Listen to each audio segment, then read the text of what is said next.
I'm supposed to leave my job at the prison. I'm supposed to leave something of a notice, but I get so distracted sometimes. I've noticed that things are looking a lot different on the way out than they did on the way in. I noticed prison ruined boiled eggs, peanut butter, and pancakes because they look a lot different on the way out than they do on the way in. I think I'm scared I do too.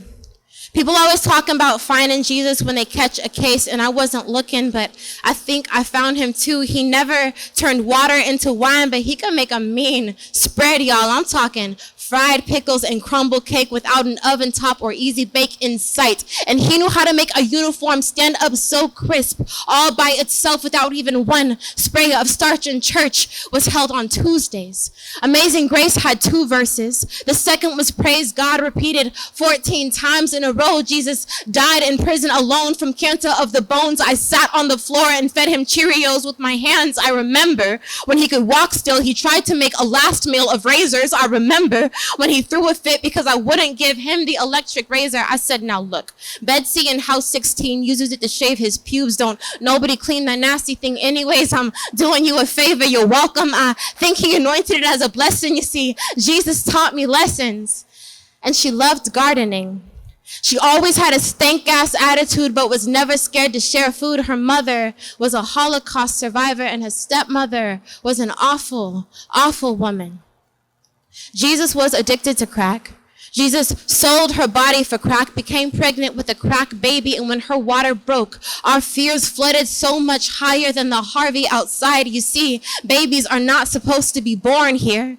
They just break so easily. But then came that first cry.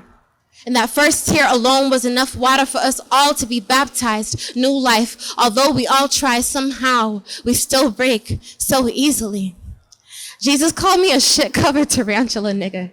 She had 55 staff assaults and was locked up for stabbing someone over a shopping cart. Jesus called me a pigeon-toed princess, pigeon-toed Barbie. Jesus never gave me my dream house. One Sunday night, Jesus asked if I had gone to church that morning, and I said, yeah. He asked if I ever saw any amputees in church, and I said, no, not really. When I realized what he was really asking, I said, well, I don't see a lot in church, but sometimes at the grocery store. Jesus nodded. He's getting out soon. I guess I am too. We're both scared. We both break so easily, so we praise God 14 times in a row, and we thank them on the way out. So, thanks, y'all.